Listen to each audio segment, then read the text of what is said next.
Good morning, good afternoon, good evening, wherever you are in the world. Same show, different people. Welcome to Morning Brews.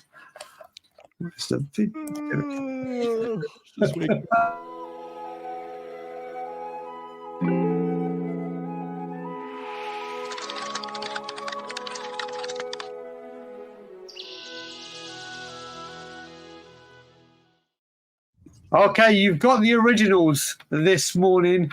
Dave the Roadman and Ben is the Modfather are having a morning off. So instead of the Brews Brothers, you've got two bees in a pod. Gee, we're on fire. Rocking it, bro. How are you, sir? I'm doing well, mate. I'm in a good place, man. Things are good. I'm looking forward to this. It should be fun. It should be fun. Now, just so people know, this is a pre-recorded. This will be premiered. So your comments, as you are doing it as we speak, won't be brought up during the show because it's pre-recorded. So just three subjects to talk about. First subject, obviously, it broke by Fabrizio Romano today. Jude Soonsup Bell is set to leave Tottenham Academy in order to join Spanish side Cordoba FC. Permanent transfer, deal done. Now, the people have been asking the transfer fee. Obviously, it's probably well known now that when you're watching this morning, he is leaving for nothing. He had 1 year left on his contract, but apparently it is a 40% sell-on fee should Cordoba sign them. Ireland, what's your immediate thoughts? Yeah, I think it's good for the player, good for the club. He's behind a lot of other guys at the moment. Not going to get into the first team. You gotta move a player on at that point. I think it's good for him and good for the club as well. He's not going to get in front of who's there already. You know what I mean? Exactly. I mean, you look at it when we signed him from Chelsea. There was a big noise about it that we have got one of Chelsea stars, and we all know Chelsea have brought through quite a few from the academy. Let me use this opportunity to say that one Conor Gallagher that came out of there has left and is officially in a Real Atletico. Yeah. I got so excited because I was saying soon you will see an Isaacs in an Daigle shirt. So I'm looking forward to that. But obviously, Chelsea have brought through youth. They have been doing it. We got one.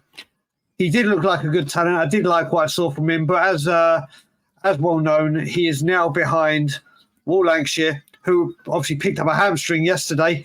Alejo Valise, Dane Scala, what we do with him. He just wasn't going to break through that time, was he? No, I don't think so. I think that's a tough group of players at a tough time when, I think Spurs are investing in their youth properly at the moment. And, what we're seeing from the academy alone before, bringing other players through it from other clubs, it's a difficult place to get into the first team. He's not going to get in there. I think he's almost 20. So, you're at that age where you want to get first team football. First team football is going to be the most important thing. So you're going to have to find a place to do it. I think the team he's going to, I think you mentioned previously before we hit record, it's a second division Spanish team. So he's going to start. He's going to get a lot of football. He's going to get a lot of minutes under his belt, and hopefully that 40% sell-on fee does us well, and we end up making a bit of money off him, and his career goes well as well. Exactly. Well, you're looking at Dominic Solanke. Liverpool got a huge chunk of change. They may have had to wait a little while to get it. Yeah, right. but it obviously came through. And as you said, he's gone to the second division. And you know what? It's refreshing to see that players are prepared to do this now, because obviously we didn't. A few years ago, this wasn't even thought of. Obviously, we had Sancho go out to Germany, Bellingham. There's been other youngsters that have gone across Europe or elsewhere to go get first-team football. And it's a big move for the player, isn't it? It is. A lot of the players you'd see, especially in our academy, but obviously I follow our academy more than others, but a lot of players you'd see sort of die in that Premier League 2 under 23 bit where they're kind of maybe every now and again getting into a first team if there's a squad spot in a Europa League campaign or something like that if somebody's injured, but not really breaking in any meaningful way. It does feel like this is a better route for players like that to get some real minutes in their legs. It certainly does. I will say he's 21 in January. So he's 21. That's right. I mean, this is small fry compared to what we've been doing. But I'm thinking that little mistake. You were close. Listen, you were close enough, weren't you? But yeah, Soonsup Bell has gone. I couldn't see him getting through, even with Lancashire's injury. He wasn't going to get catapulted into the first team. So he has gone. Another one of the youth products have left this football club. But like you said, it looks like, should it be a success in Spain, he goes on to another club. Spurs could reap the benefits. But talking about reaping benefits, what we do need to reap some benefits with is some incomings. And the name that is being touted about and on everybody's lips at the moment is João Gomez. So, João Gomez, Tottenham Hotspur, this is from Dean Jones, but it's Hotspur related, that have released this, that said Tottenham have set their sights on signing João Gomez before the transfer window shuts. Wolves would not entertain selling the midfielder for less than £50 million. And Postecoglou remains desperate to sign an energetic midfielder who is capable of breaking forward. And João Gomez has been identified as meeting that criteria. Ireland, I'll come to you first. What's your thoughts on João Gomez, the player? Yeah, I mean, he looks a player for me. The rumor did start before the weekend, so because the Scum were playing Wolves, I had an eye on him a little bit to see what he's capable of. Obviously, he's been in the Prem for a while now. We've seen him play a lot of football. Good player, physical, strong, good on the ball. Brazilian, he's got a bit of flair going on there, so you'd expect him to kind of be able to, ball retention would be good. I think he fits the profile. I mean, I haven't seen enough of him really to say. Like, I'd like to do a little bit of a deep dive to really determine what I think if he's going to fit in Ange's system. But if Ange is asking for him, which arguably he must be, or at least the data team or the transfer team think he fits what it is that we're looking for, then I'd say he's probably worth going for. The 50 mil is a tough one. From a budget perspective, I think we're probably somewhere where if we spent that 50, we might go over budget. I think it was 110, 120 is what they stated at the beginning of the window. I think we'd be somewhere around 90 or something like that right now. And that would kind of blow us over it. So I don't know how that would go with the powers that be, but I'll let you speak to that. Yeah, well, no, first of all, João Gomez, I can see why he's clearly in the midst for the profile player we wanted. We saw Monday, didn't we, Leicester, how desperately more midfield strength and skill is needed, and he certainly brings that. Obviously, we saw last season he scored the 2 goals against us. He did, yeah. So that was something we didn't want to see, but obviously he played very, very well for Wolves. They're 2 good goals, actually. They were very good. Very good goals. Yeah. The second one was obviously all about Neto, but he made a long driving run to get on the end of Neto's cross. So it shows he's got the energy and the stamina.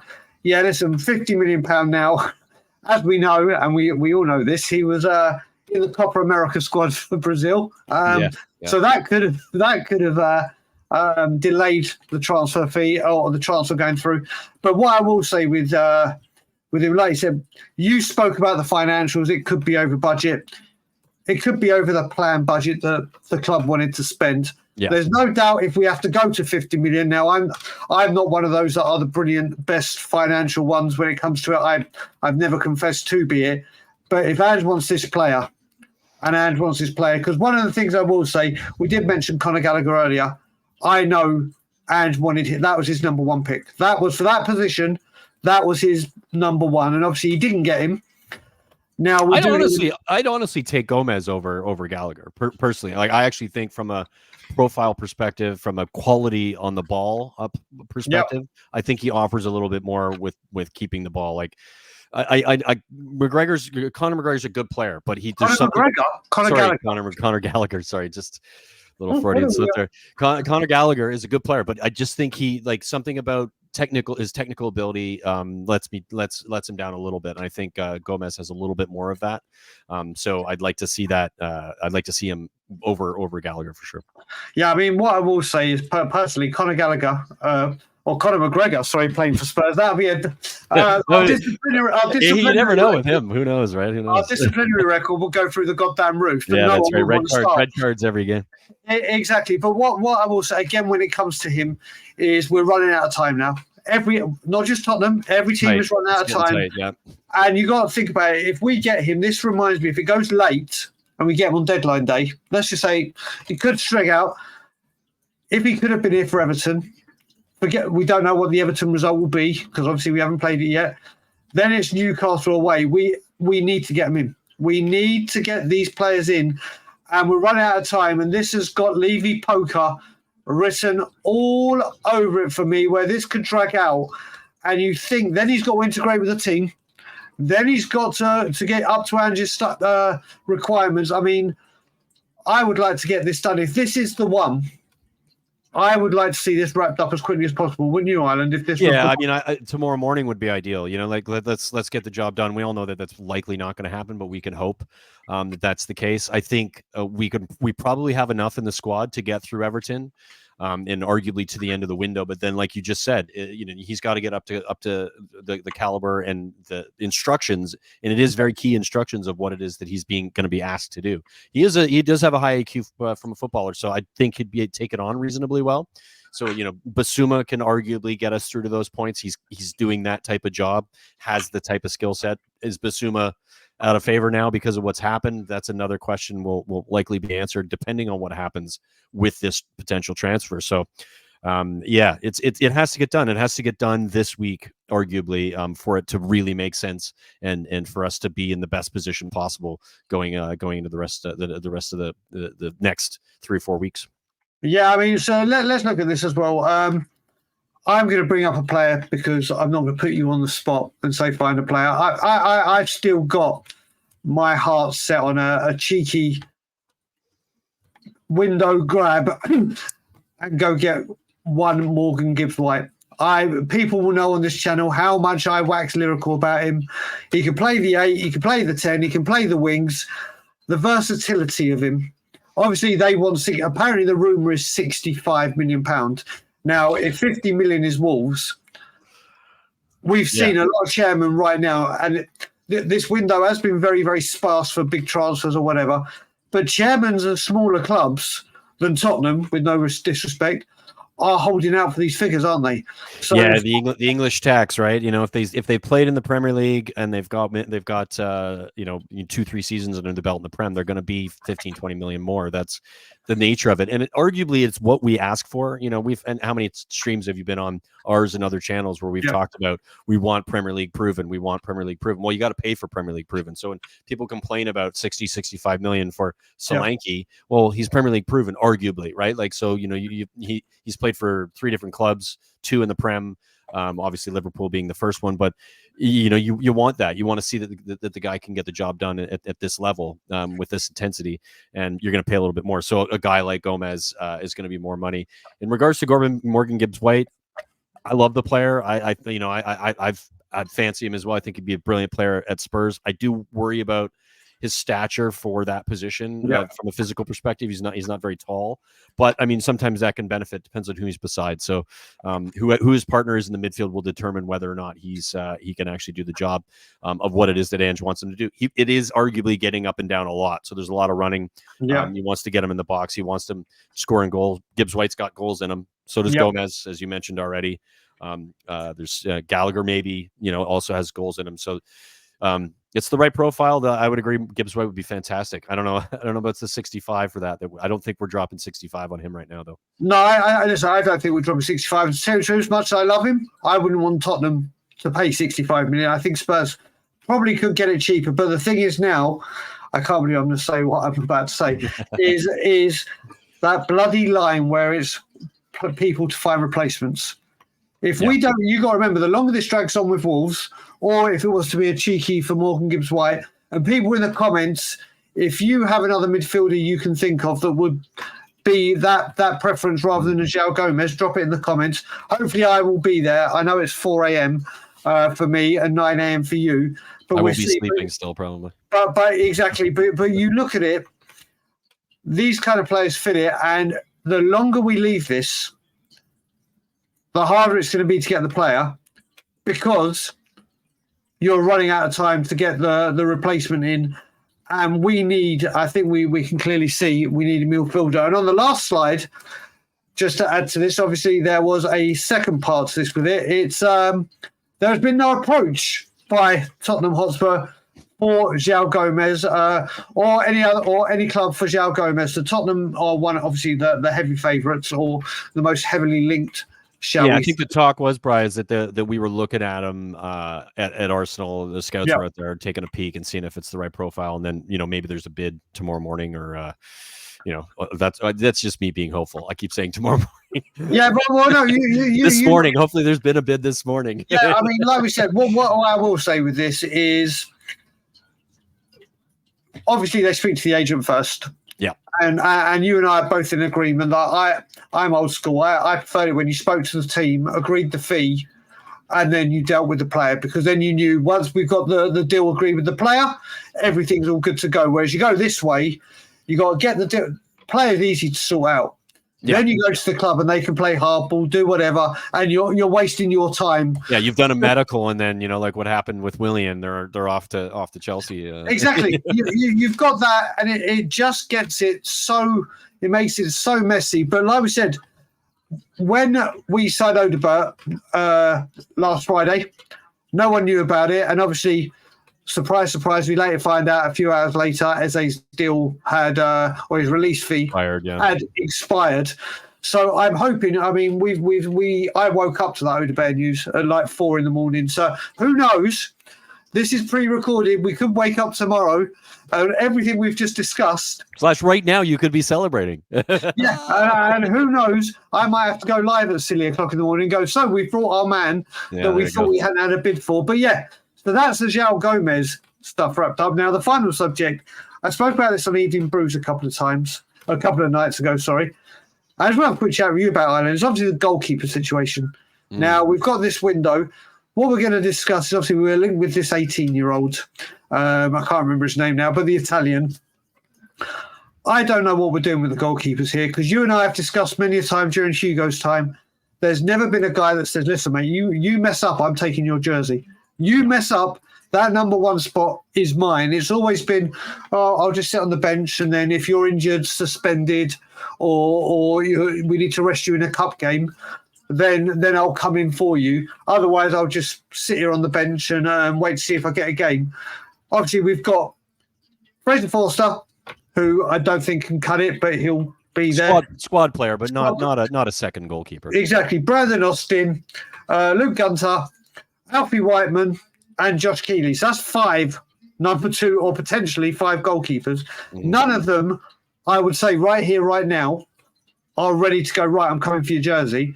I think Gunter is the one out of all of them that in a few years will be bang. But do you think Spurs, with all the things we need, how important do you reckon it is that we get a goalkeeper in this window? I think it's really important. I don't think the 18-year-old is the right profile. I mean, I think, like you said, I think that having an actual proper number 2 who is going to push Vicario is really, really important. Not having that, like, it kind of goes against everything that Postecoglou has done so far, which is he's put good, solid second decisions. If a player gets injured or if he needs to change the game a little bit, the level doesn't go down. If you take Vicario out, how far does the level go down? Arguably, for me, Brendan Austin, is probably the best of the ones we have. I get tripped up on sports names. Okay, so but Brendan Austin in preseason, I watched him play quite a bit, and he came on often. He did seem to be Postecoglou's second choice of what we have, and I think he's probably the closest. But he's not a number 2. I think it's key that we do address that in some capacity, unless Postecoglou knows more about that than we do, and he's comfortable with Austin as the number 2. But I don't see Austin pushing Vicario too much. As soon as Vicario came back from the Euros, he immediately went in. Like, it was not there was not letting it was just, I just want to see where you're at. So of course he didn't play, so that helped him a little bit. But yeah, for me, we need another keeper that's going to compete. Yeah, I mean, we got to look at it. It's, if you look at it, when it comes to having that second choice goalkeeper, we look what happened at Fulham when we went out and Fraser Forster went in goal. Penalties, I've seen trees fall down quicker than he got down for penalties. If we go out of the cup, or if Vicario is rested for Europe, you're going to need a good goalkeeper there. And I was talking to, I can't remember who it was, I think it was Twitter or whatever, and someone mentioned the perfect goalkeeper for me, English, everything, Sam Johnson from Crystal Palace. Right. Yeah. Yeah. Good shout. Good shout. He's their number 2 at the moment, right? He's He was number 1, and then yeah, the guy we loved the most and wanted to take over Lloris, Dean Henderson. Dean Henderson. Yeah. What have you done to these names? Johnson's a good shout. I think he would. English, has the right profile. Good with the ball at his feet as well. I think younger goalkeepers generally are these days. It's part of the position. You now have to be able to pass the ball out from the back. I would say Sam Johnson is at the young age of 31. Yeah, but goalkeepers, for a goalkeeper, I want to see 31 for a keeper is like that's when you're starting to really play your game, I think. Yeah. You don't need the fitness isn't a problem. You're sharper because you're smarter, so you make better decisions. I don't have an issue with that age at all. I think you play another 4 or 5 years at a high level minimum. So, but yeah, I think that is a good shout. I can't really think of anybody else other than those two happen to be from Palace. I don't see Palace giving either one of them up unless the number was right, and I don't know that we could offer enough to pull him out of there. But with Johnson, 15, 20 mil, maybe.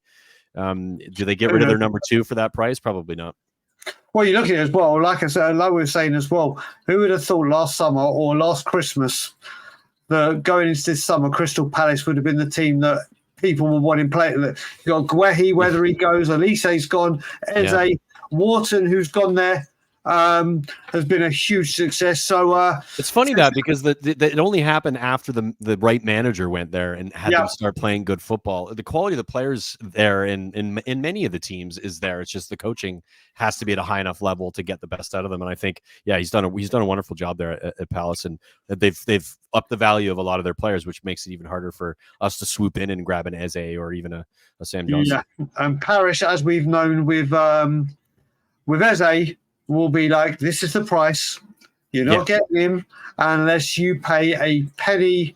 You're not getting him for a penny less than the deal itself. So, guys, listen, it's a very short morning brews, or 8 minutes shorter than short morning brews. But before we go, I personally, or both of us and everyone on the channel, again, want to thank you for the terrific support of the channel, for being a part of it. For subscribing, we're having growth that we hadn't seen. New members, been brilliant. New members, new subscribers, more people active in the chat, more names that we're seeing new names and getting involved. It's just been a wonderful few weeks for Tottenham Tour. We thank you all for your support. And because of your support, it's kind of allowing us to experiment with a few things and tinker. We've got evening brews, morning brews, and Andrew management. But we want to give you more content. So seeing that I'm away tomorrow for Evening Brews, there's a brand new show that's been tweeted that we're doing. It's going to be with Ireland and with the Roadman Dave. So Ireland, tell them what they've got in store. Yeah, so we're the name of the show is called Fan Tactics. So the idea, of course, is we're fans. We think we know a little bit about the tactics, and it's exploring what it is that what does the starting lineup look like? What does the in-game decisions look like? Substitutions, how's that affecting the way we're playing? Trying to get into Ange's head a little bit, trying to understand the way we play a little bit more. And just having fun with it, just kind of breaking some of those things down. We'll probably do them, for now, we're just going to do them on a couple of these shows to test them. So if you're there tomorrow, both Dave and I will be in the comments. It's getting premiered. So we're going to discuss your comments and sort of get a feeling for whether you like the content or not. And then hopefully you do. And then we're going to turn that into its own show. So make sure you're there today at 1 p.m/6 p.m. later this evening. That'd be great. It's going to be a ton of fun. So looking forward to it. And thank you for the support. It's been brilliant. Yeah, I'm looking forward to watching it when I get back from my all-day outing at the CNE with my wonderful, beautiful. You'll be down the road from me, mate. Yeah. I will be. Maybe we'll stop by and say hello to you on the way back. But guys, listen, we'll leave you there. Leave your comments in YouTube after. Let us know if you think of a goalkeeper, a midfielder, and your thoughts on Soonsup Bell leaving the club. So what I will say is have a great day, whatever you guys are doing. Like, comment, share, and subscribe. And as always, Levy out. Cheers.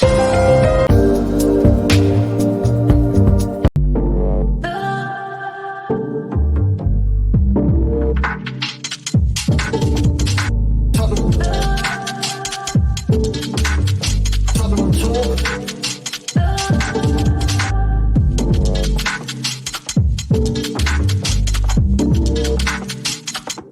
you.